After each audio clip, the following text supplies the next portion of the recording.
How to adjust touch sensitivity on Android. This tutorial shows you how to fine-tune your screen touch sensitivity on your Android device.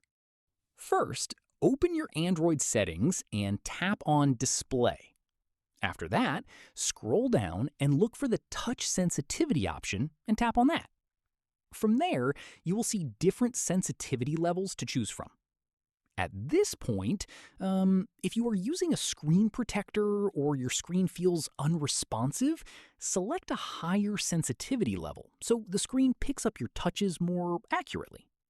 In the next step, if your screen is registering accidental or ghost touches, try lowering the sensitivity to reduce false inputs. Following this, tap on your preferred sensitivity level to apply it.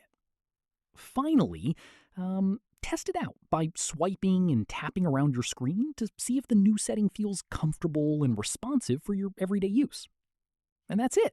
If this Android guide helped you adjust your touch sensitivity, give it a like, subscribe for more Android tutorials, and tap the bell icon for updates. See you in the next one.